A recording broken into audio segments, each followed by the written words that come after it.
Hello good morning बच्चों, welcome back in NIMS classes. बेटा मैं आज आपको इस वीडियो में DAV class 8 maths chapter number 6 compound interest इसकी वर्कशीट नंबर 2 का क्वेश्चन नंबर 2 कंप्लीट कराने जा रही हूँ। बेटा इससे पहले वाली वीडियो में मैंने इसका फर्स्ट क्वेश्चन कराया है जिसमें कि कंपाउंडेड हाफ ईयरली था। ठीक है, यानी कि जो इंटरेस्ट बैंक चार्ज करेगा आपके ऊपर, जो भी उसने प्रिंसिपल दिया उसके ऊपर हाफ ईयरली के बेस पर चार्ज करेगा। लेकिन ये क्वेश्चन थोड़ा सा डिफरेंट है। इसमें क्या है, आप देखिए क्वेश्चन को पढ़ते हैं। इसमें बोला find the compound interest on ₹15,625 at 16% per annum for 9 months when compounded quarterly। यहाँ पे किसकी बात हो रही है? Compounded quarterly. तो बाकी क्वेश्चन तो बेटा सेम ही रहेगा, थोड़ा सा डिफरेंस आएगा, सिर्फ कंपाउंडेड क्वार्टरली आपको समझना है। मैंने आपको बताया था, आप जब पहले सबसे पढ़ रहे थे, देखिए आपने सबसे पहले वाली वर्कशीट में क्या पढ़ा?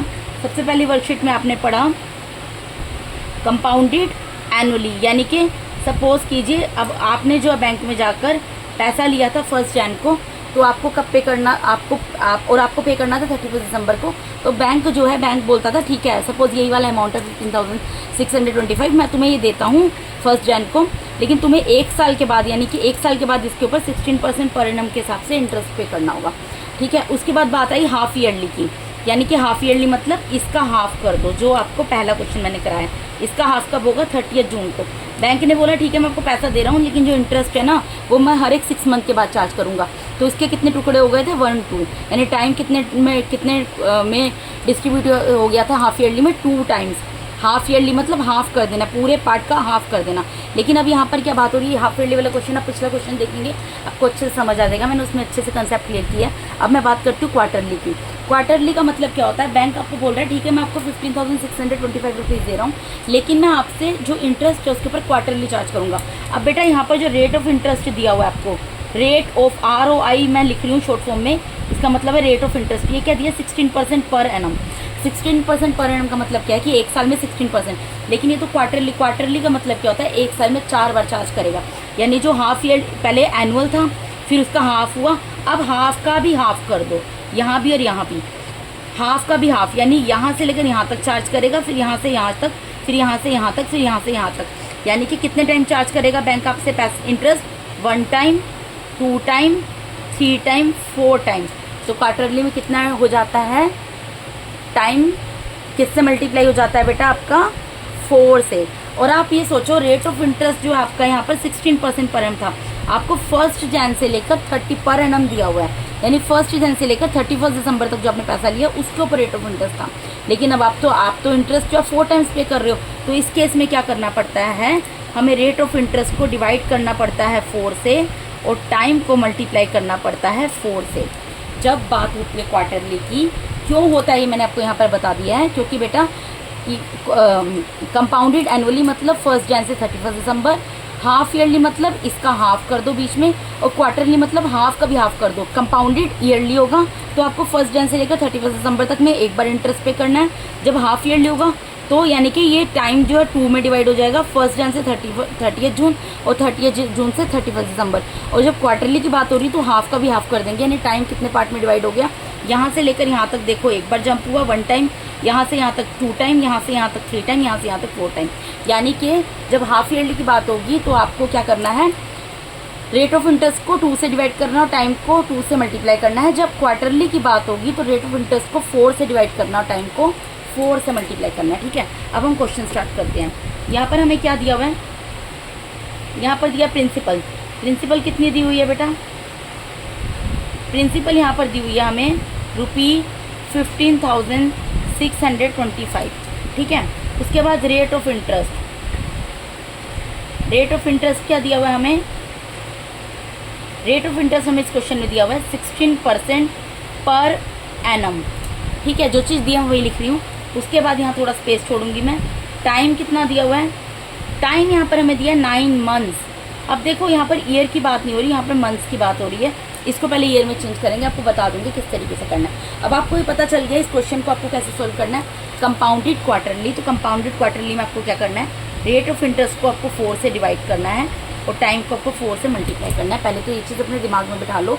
जब हाफ ईयरली की बात हो तो टाइम को 2 से मल्टीप्लाई करना है, रेट ऑफ इंटरेस्ट को 2 से डिवाइड करना है।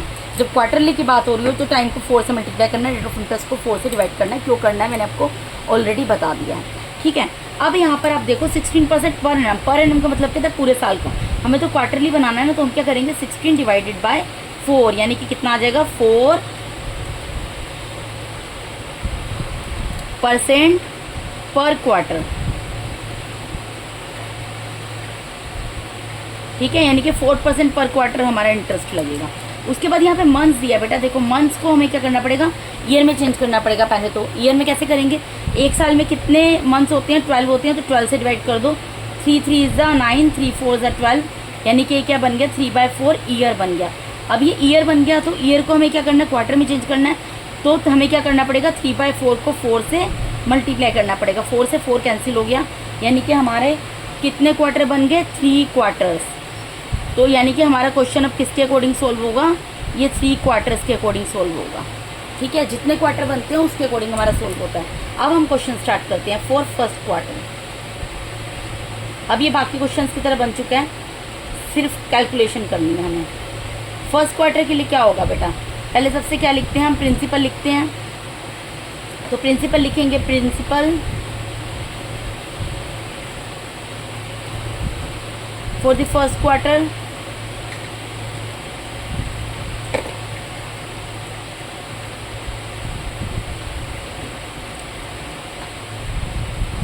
फर्स्ट क्वार्टर के लिए प्रिंसिपल कितनी होगी बेटा, जो प्रिंसिपल दी हुई है वही होगी, यानी 15,625 रुपीज़। ठीक है जी। उसके बाद हमें क्या करना है, हमें सिंपल इंटरेस्ट निकालना पड़ेगा इसके लिए। Simple interest for the first quarter निकालेंगे।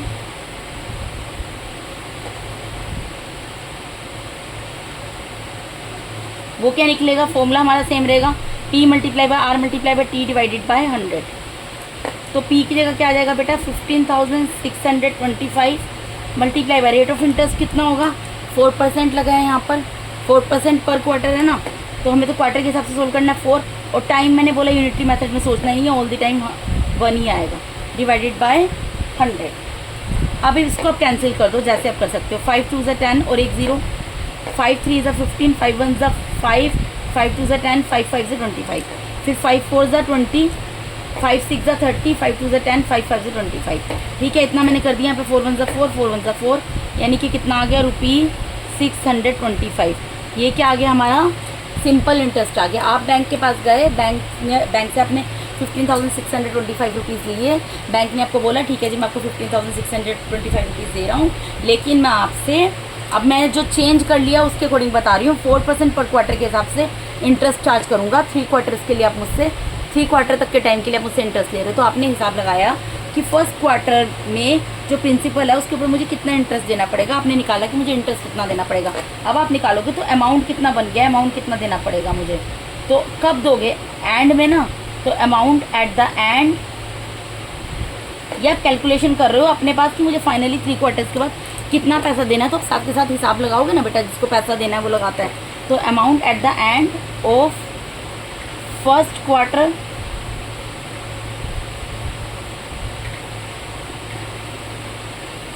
के एंड में क्या होगा, प्रिंसिपल प्लस सिंपल इंटरेस्ट। ठीक है, प्रिंसिपल कितनी है यहाँ पर 15,625 प्लस, और सिंपल इंटरेस्ट कितना है 625, यानी कि कितना निकल गया रुपी। अब इन दोनों को क्या करना पड़ेगा आपको, प्लस, तो प्लस कर लो जी, 0 5 2 6 1, यानी 16,250 रुपीज़। ठीक है, आपने जब हिसाब लगाया आपको पता लगा कि मुझे जी फर्स्ट टाइम मुझे, मतलब जब फर्स्ट क्वार्टर ख़त्म होगा तब मुझे 16,250 रुपीज़ देने हैं। अब आप सेकंड क्वार्टर पे मूव करोगे फॉर सेकंड क्वार्टर। अब सेकंड क्वार्टर के लिए कैलकुलेशन करेंगे ना, हमें ये क्वेश्चन कितना सोल्व करना है, जितने क्वार्टर्स हमारे सोल्व करके आते हैं ना बेटा, उतने क्वार्टर्स तक हमें क्वेश्चन सोल्व करना होता है। ठीक है, अब प्रिंसिपल देखेंगे, प्रिंसिपल क्या होगी बेटा, principal for the second quarter. Second quarter के लिए प्रिंसिपल क्या होगी, जो इससे पहले वाले क्वार्टर की का अमाउंट है वही इस क्वार्टर के लिए प्रिंसिपल होगी। इससे प्रीवियस जो क्वार्टर है यानी फर्स्ट क्वार्टर है उसका जो अमाउंट निकला था, कितना निकला है 16,250। ये क्या होगा, नेक्स्ट ईयर के लिए प्रिंसिपल, नेक्स्ट क्वार्टर के लिए प्रिंसिपल बन जाएगा। तो प्रिंसिपल क्या आ गया 16,250। ठीक है। अब इस पे सिंपल इंटरेस्ट निकाल लेंगे। तो simple interest for the second quarter,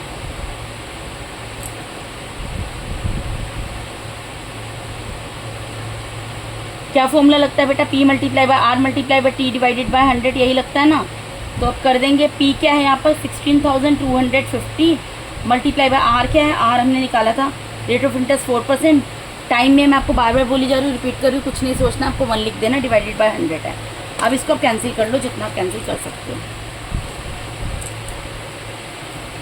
यहाँ 0 से 0 कैंसिल हो गया बेटा, ठीक है। ये 5 से कैंसिल हो जाएगा, 5 2 ज़ा 10, 5 3 ज़ा 15, 5 2 ज़ा 10, 5 5 ज़ा 25, ठीक है जी। यहाँ पर 2 है, 2 1 ज़ा 2, 2 2 ज़ा 4, यानी कि कितना आ गया 325 मल्टीप्लाई बाय 2। तो इन दोनों को मल्टीप्लाई कर लो, बहुत ईजी है, 650, यानी कितना आपने हिसाब लगाया कि अब मुझे जो सेकंड ईयर है उस जो सेकंड क्वार्टर है, सेकंड क्वार्टर में मुझे कितना सिंपल इंटरेस्ट पे करना पड़ेगा, आपको पता लगा 650। तो आप अमाउंट निकालोगे, अब सेकंड क्वार्टर के एंड में आपको कितना पे करना होगा, amount, therefore amount at the end of second quarter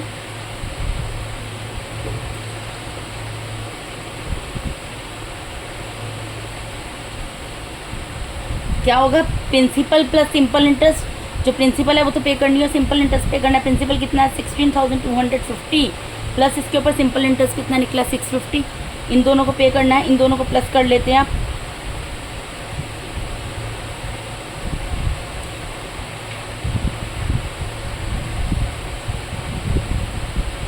₹16,900, यानी सेकंड क्वार्टर के एंड में आपको कितना पे करना है, उसने हिसाब लगाया, मुझे ₹16,900 देना पड़ेगा बैंक को।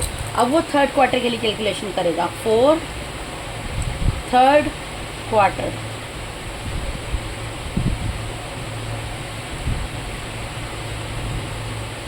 तो इसके लिए प्रिंसिपल लिखना पड़ेगा सबसे पहले। तो देखिए सबसे पहले क्या करना पड़ता है, प्रिंसिपल लिखनी पड़ती है, बेशक वो ईयरली सोल्व हो, क्वार्टरली सोल्व हो या हाफ ईयरली सोल्व हो, ठीक है। उसके बाद सिंपल इंटरेस्ट निकलता है, उसके बाद अमाउंट निकलता है, और लास्ट में जाके अगर बोला होता है कंपाउंड इंटरेस्ट निकालना तो वो निकलता है, ठीक है। तो principal for the third quarter, अब जो इससे पहले वाला क्वार्टर है उसका जो अमाउंट है, यानी कि सेकंड क्वार्टर जो है उसका जो अमाउंट है वो क्या होगा, इस क्वार्टर की प्रिंसिपल बन जाएगी, यानी कि कितनी है ₹16,900। यही अमाउंट है ना इस प्रीवियस क्वार्टर का, तो ये क्या बन जाएगा, इस क्वार्टर का प्रिंसिपल बन जाएगा। अब आपको क्या निकालना पड़ेगा, सिंपल इंटरेस्ट। तो सिंपल इंटरेस्ट निकालोगे आप फॉर दी थर्ड क्वार्टर,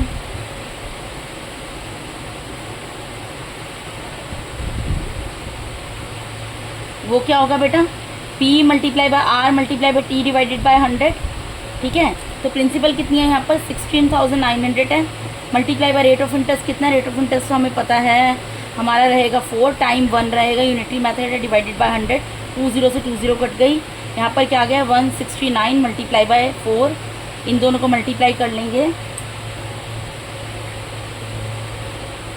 इन दोनों को मल्टीप्लाई करेंगे तो हमारा ये बनेगा 676, ठीक है। यानी कि उसने हिसाब लगाया कि अब जो है मुझे थर्ड क्वार्टर जो है वहाँ पर सिंपल इंटरेस्ट कितना देना पड़ेगा, तो उसको पता लग गया 676 देना पड़ेगा। तो वो अब अमाउंट निकालेगा, देयरफॉर अमाउंट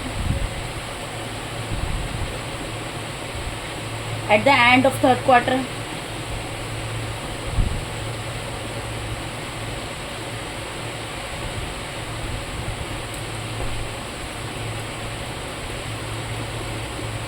अमाउंट क्या होगा बेटा, प्रिंसिपल प्लस सिंपल इंटरेस्ट, ठीक है। प्रिंसिपल कितनी है 16,900 प्लस सिंपल इंटरेस्ट कितना है 676, यानी कि अमाउंट कितना पे करना पड़ेगा उसको,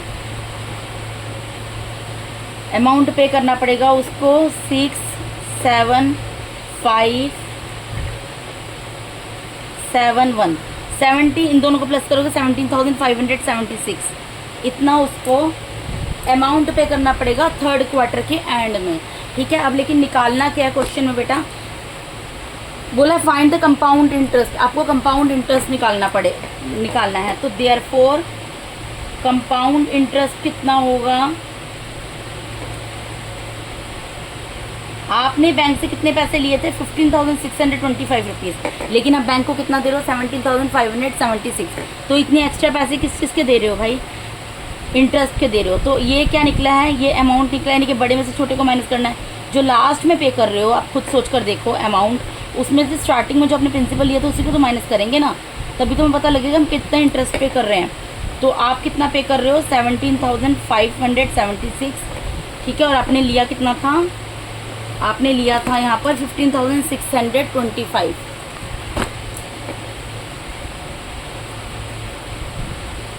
यानी कि आप कितना एक्स्ट्रा पे कर रहे हो बेटा? 1591 रुपी, 1951 रुपी आप जो है बैंक को एक्स्ट्रा पे कर रहे हो। किसके लिए पे कर रहे हो? कंपाउंड इंटरेस्ट के लिए पे कर रहे हो, ठीक है बेटा।